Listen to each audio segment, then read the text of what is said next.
Hello students, in our previous video we have explained the basic Howdaker and Taylor dynamic demand function, and we have explained the drawbacks or limitations of measuring S. In this video we are going to nullify the effect of ST, the term ST from the basic demand function developed by Howdaker and Taylor. This area is highly mathematical. Please kindly listen or write down each and every equation one by one and follow the derivation of the equations carefully. Otherwise, you will be missing certain points. Remember, we have the basic demand function as like this: qt is equal to alpha 0 plus alpha 1 p1 plus alpha 2 delta pt plus alpha 3 yt plus alpha 4 delta yt plus alpha y qt minus 1. Price, change in price, income, change in income, and stock of the commodity are considered by Howdaker and Taylor in their final demand function. This is the final model. Now we are going to explain how we have reached to this final model from our basic equation.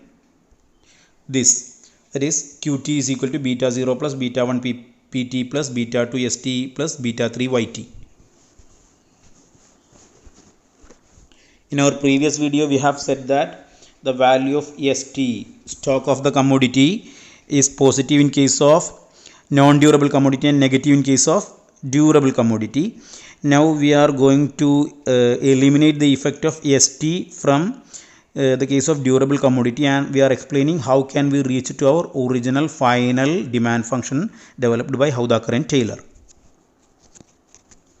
We know that ST is the stock of the commodity, and we can represent change in stock, that is change in stock in a particular period, as ST minus ST minus 1, that is stock of at current period T minus ST minus 1, that is previous period stock. This is the change in stock of a commodity. For example, this here we have 10,000 rupees as stock of the commodity minus previous year we have 8,000 rupees stock of the commodity. Thus we have 2,000 rupees added this year, that is change in stock of the commodity is this 2,000 rupees, and which is added this year. Suppose this 2,000 rupees is the increased increase in stock this year, but by this year our already acquired stock will have certain depreciation, that is our initial stock, previous year stock was 8,000, and by this period we have added this 2,000 and it turned to 10,000. This was our previous example, but this added 2,000 rupees may not fully reflect in this final stock, because this 8,000 rupees is the acquired stock, already acquired stock, and there will have certain depreciation to this 8,000. Suppose in our example 500 rupees is the depreciation of this 8,000 already acquired stock, then the total added quantity in stock will be this 2,000 rupees, but there will be 500 rupees depreciation, and therefore automatically this 8,000 will become only 9,500, because this 2,000 amount not fully added to this 8,000, because 500 is the amount of depreciation on the stock of the commodity that we already have. Therefore we can say that ST minus ST minus 1, that is change in stock of the commodity, is equal to QT, that is quantity acquired till current period, minus depreciation D. We want to add 2,000 rupees to the stock of the commodity QT, then the QT will become 10,000, but unfortunately 500 rupees is depreciated, or the value of the old stock of commodity has been depreciated by 500 rupees, and therefore total stock of the commodity will be only 9500. That is change in stock. This is the total amount of investment that we made, and minus depreciation will be the final stock of the commodity. In our previous video, we have said that the value of depreciation cannot be properly measured because of the heterogeneity of durable commodity. Therefore, now we are assuming that rate of depreciation is delta. This is the notation used for delta, or rate of depreciation is delta, which is constant for all durable goods. That means we are assuming that all durable goods are having same rate of depreciation, delta. Therefore, the actual depreciation will be D is equal to delta into ST, stock of the commodity. How much we have stock, a proportion of that is being deteriorated or depreciated, and the delta is the rate of depreciation. Therefore, D is equal to delta ST. This delta term is similar as this term delta, but we have already used this term in our previous equation. That's why we are using this sign here. This can be the equation number 1, and suppose we are applying this in equation number 1, we are substituting this D as delta ST. ST minus ST minus 1, which is the original term, is equal to QT, this term, minus delta ST. That is, instead of D, we have substituted this D is equal to delta ST here. That is delta ST. This is the second equation. The equation once again, ST minus ST minus 1, that is change in stock of the commodity, is equal to initial stock of the commodity minus depreciation. Here, this was the original equation QT.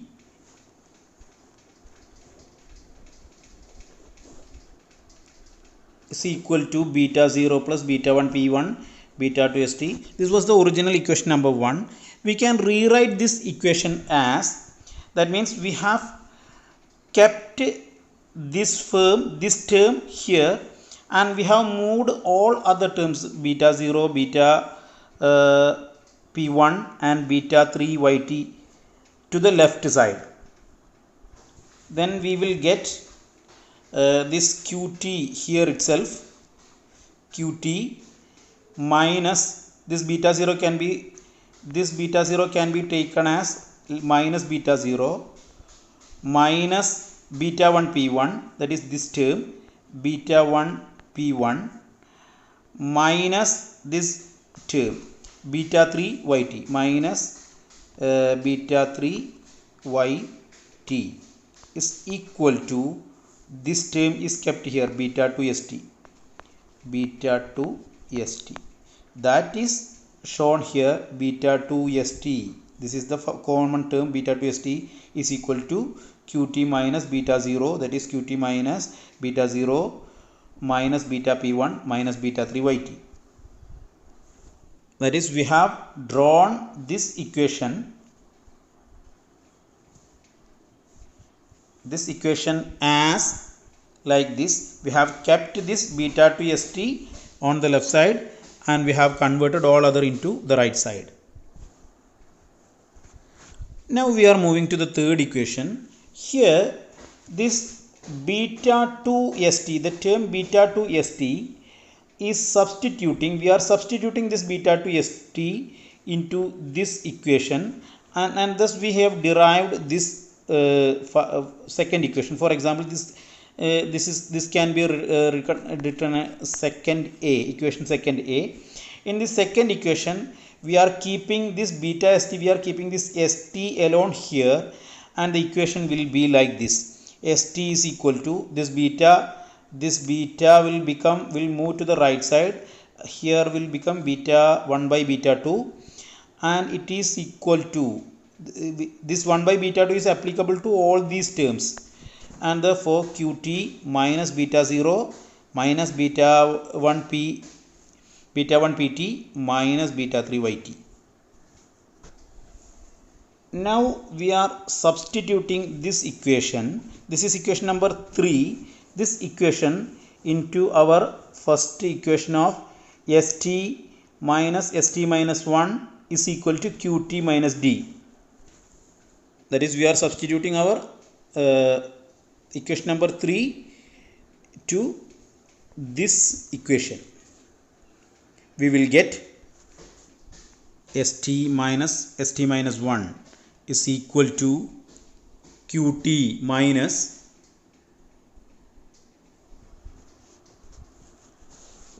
this delta is already there in that equation, and 1 by beta into qt minus 1 by beta into, that is delta st. Instead of st we have substituted this 1 by beta, this term.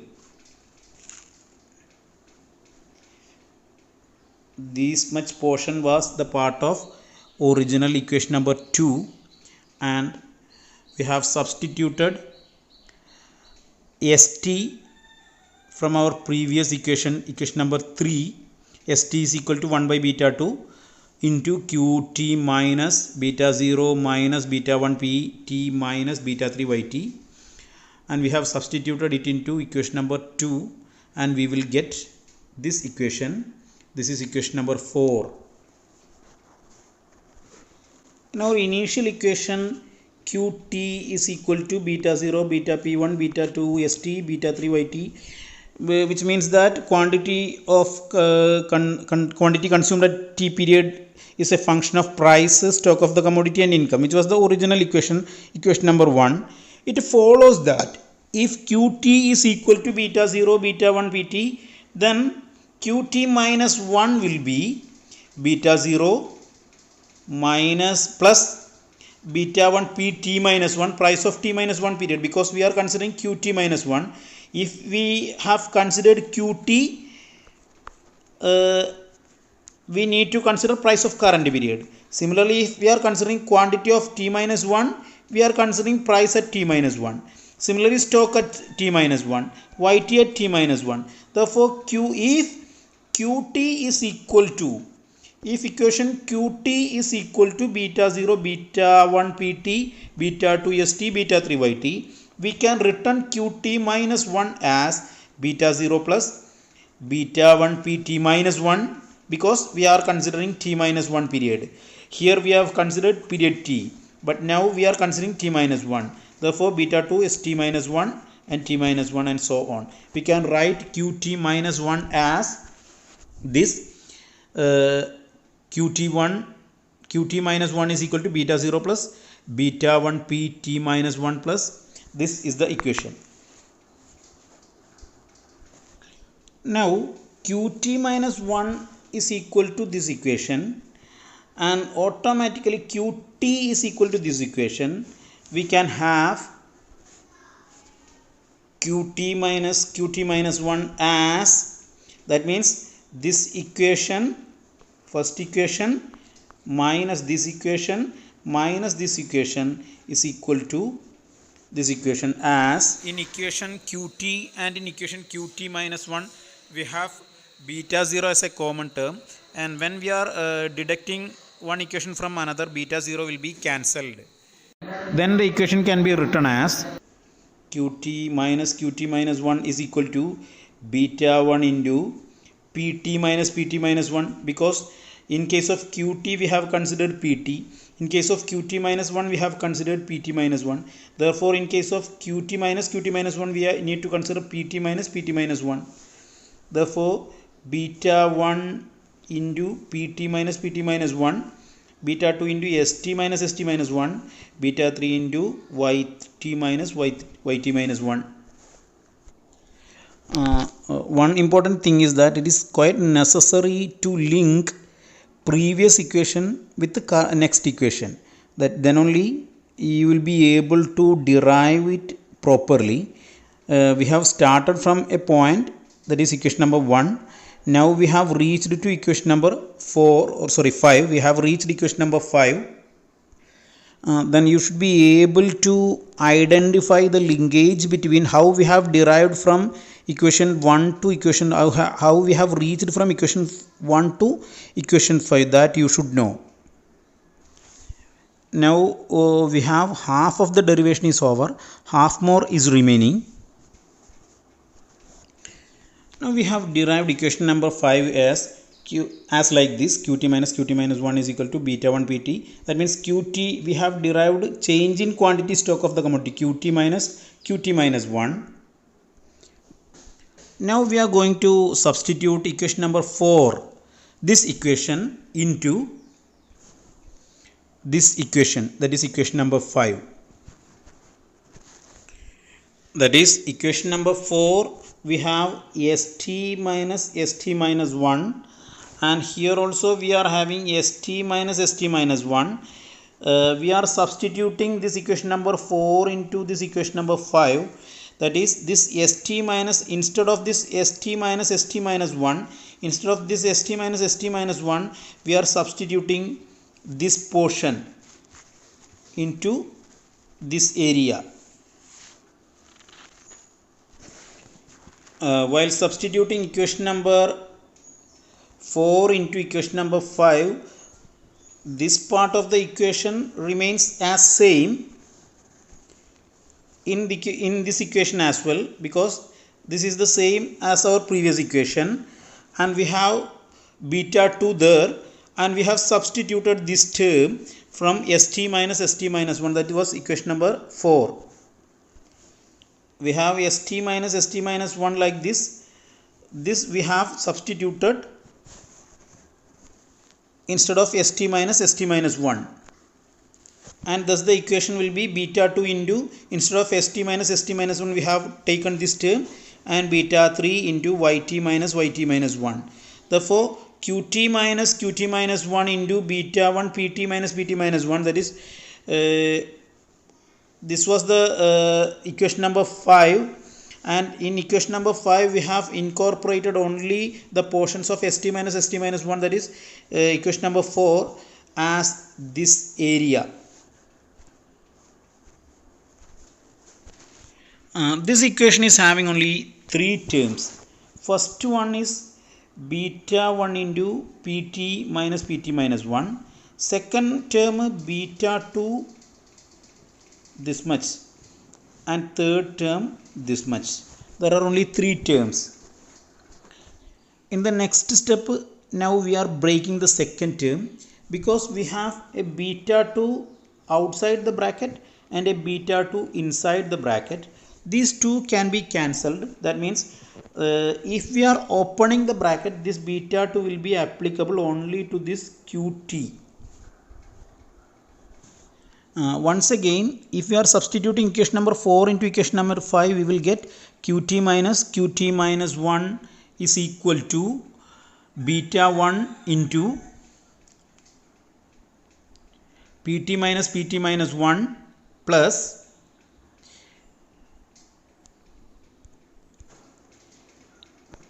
beta 2 into qt minus delta into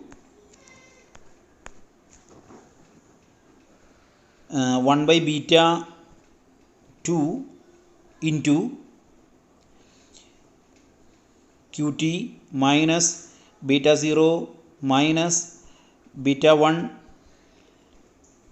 pt minus beta 3 yt plus, that is the second term, and third term beta 3 into yt minus 1. That means we have said that there is only 2 terms. First one is beta 1 pt, that is pt minus 1. Second term this much, and third term this much. Now we need to break the second term. That is, second term the bracket is to be opened. When we open the bracket, this beta 2 outside the bracket and this beta 2 inside the bracket, there are two terms. As we consider the second term alone, in case of second term, we have beta 2 this much, and this beta 2 and beta 2 are the that means one beta 2 inside the bracket and one beta 2 outside the bracket.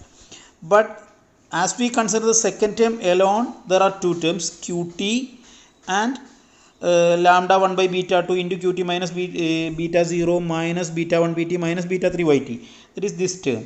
But this beta 2 is applicable only to this portion, and therefore we can rewrite the second term only as beta 2 qt minus, that is this beta 2 is applicable to this first term qt minus delta into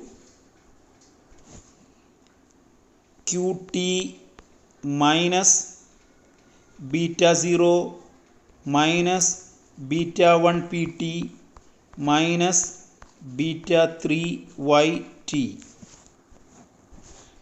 If we open the bracket, we will get the second term like this, beta 2 qt minus delta qt minus, that is this qt is here. We have cancelled this beta 2 because this beta 2 and this beta 2 will be cancelled if we open the bracket. As the next step, we are opening this bracket 2, that is beta 2 qt minus this lambda, this delta is applicable to delta qt minus delta beta 0 minus this delta beta 1 pt.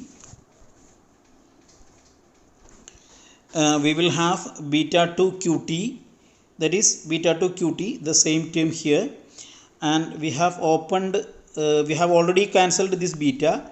Now this only delta is there, delta into qt, delta qt, this delta into beta 0, delta b0, this delta into beta p1, delta pt, and this delta into beta 3 yt, this term. Therefore we have opened the bracket inside as well. Now this equation will become qt minus 1 is equal to beta 1 into pt minus pt1 minus 1, which was the original first term, plus beta 2 qt minus delta qt minus delta qt, because that delta is having a minus sign and it is multiplied with q2, we will get minus delta qt, lambda beta 0 delta beta 0 plus delta beta 1 pt plus delta beta 3 yt plus beta 3 into yt minus yt minus 1. Now we are going to rearrange this equation as this, that is qt minus beta 2 qt plus lambda qt1. That means we have simply rearranged the terms in a different manner, and then we will get this equation. This is the derivation of the equation or conversion of the above equation into this form. We have qt minus 1, like this equation is there. We have qt minus 1 and these terms. Now we have converted it into this form. We have kept this qt as qt here itself, and we have moved this beta 2 qt into the left side, then it will become minus beta 2 qt here, and we have shifted this lambda t, that is with minus sign, minus lambda qt to the left side, it will become plus lambda qt, This term beta 1 pt minus 1 is kept same as here. This term already gone to the left side, this term already gone to the left side, and the remaining this term delta beta 0, that is here, and then delta p1 beta 1 pt, that is also here, then delta bt y3, that's also here, and beta 3 yt minus 1, that's also here. Then shifted the qt minus 1 to the right that side. Means we have simply rearranged it. We have kept this qt here itself and taken this beta to qt and minus the delta qt to the left side, and all other terms as kept on the right side itself. Thus we will have the equation like this. This is qt minus beta to qt delta qt1, this term, the original equation, the modified equation after changing its term. Now this equation can be written as, that means this was the original equation that we have, qt minus beta to qt and lambda qt1. All these left LHS of the equation, left hand side of the equation, q1 is here, sorry, qt is there, qt is there, qt is there. Qt is common in both the terms. Therefore we have considered it as, we have converted it as this. We have taken qt as the common term from qt minus beta to qt plus delta qt. We have kept delta beta 0, then delta beta 1 p1, then delta beta 3 yt as same in the above equation. pt minus 1 is delta pt and yt minus 1 as delta yt. That is change in income and change in price. pt minus 1 means price of previous period, price of current period minus price of previous period. That is the change in price. Similarly, delta yt minus 1 means income at current period minus previous year's income. Therefore change in income, that is delta y. This delta y and delta p is incorporated. Therefore this equation can be written as this. We have modified equation number 5 to equation number 6 as, we have qt into 1 minus beta to this term, and to convert this into this, we have kept this qt here itself, that is qt is kept aside. Then the remaining term 1 minus beta to delta is moved rightward, that is qt is equal to this delta beta 0 divided by 1 minus beta 2. That means we have to divide all the terms of the right side, with this term, because we are keeping q alone here. Therefore in order to make q alone here, we need to move this equation to this terms to the right side, and we need to divide all the terms of the right side like beta 0, delta beta 0, delta beta 1 p1, delta beta 3 yt, all these terms with this term, common term, and we will get it as qt is equal to delta beta 0 divided by this term, then this term, then this term, like this. That means we have moved this portion to the right side of the equation. Now we are moving to the last segment of this derivation. This is our equation number 6. Out of this equation number 6, we are converting this term into alpha 0, then second term, except this p1, this second term into alpha 1 like this.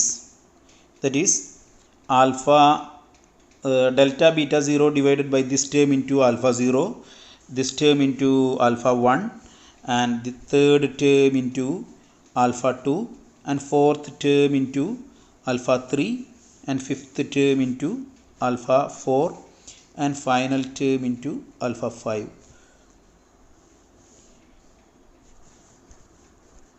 This term is considered as alpha 1. The term connected with price is termed as alpha 1. This term as alpha 0. Then change in price, that is change in price, this term is connected as converted as alpha 2. Then income, this term is converted as alpha 3, and change in income, this term is converted as alpha 4, and last one, this term is converted as alpha 5. We will get, instead of all these terms we are using alpha 0. For this term we are using alpha 1. For this term we are using alpha 3. For this term we are using alpha 2. For this term we are using alpha 4, and for this term we are using alpha 5. We will get a final derivative form of the equation as like this.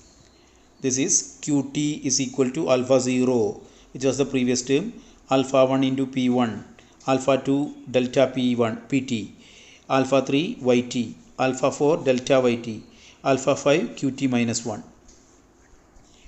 This is the original form of final demand form of Houdaker and Taylor demand function, which we have explained at the initial or starting point of the derivation.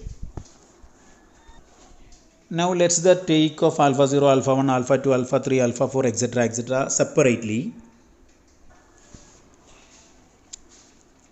This is the term converted as alpha 0. Here we have considered different terms such as delta, that is change in stock of the commodity due to depreciation or rate of depreciation is considered here, and beta 2 is another term. Beta 2 is the influence of stock of the commodity on current consumption, and delta beta 0. Beta 0 means the variables other than price, stock and income. The determinants of demand other than price, stock of the commodity and income are considered as beta 0, variable beta 0, and it's also a determinant of final demand for the commodity. Therefore, this Houdaker-Taylor model consider all the variables connected with demand. Especially in case of dynamic demand function, we have considered change in price, change in income, stock of the commodity, depreciation to the stock of the commodity, factors other than price which determines demand for the commodity, factors other than price, stock of the commodity and income which determines the demand for the commodity. All these variables are considered, and we need to note down that this variable delta, which is the proportion or rate of depreciation, D is the rate of depreciation of the stock of the commodity, that is normally treated as delta. This delta is coming in all the terms includes delta, and therefore delta is an important term, which is the proportion of depreciation, and we are neutralizing the effect of depreciation by incorporating it into all the elements that influence demand. Simply write down the derivation and analyze the moment of the derivation from one equation to another equation without any delay, without any problem. In the textbook provided by Verma is having a little bit different approach. I have taken all the content from Verma itself, but there are technically there are slight differences in deriving the equation, which is shown in Verma and my version. Please go through the content, have your own view of the content.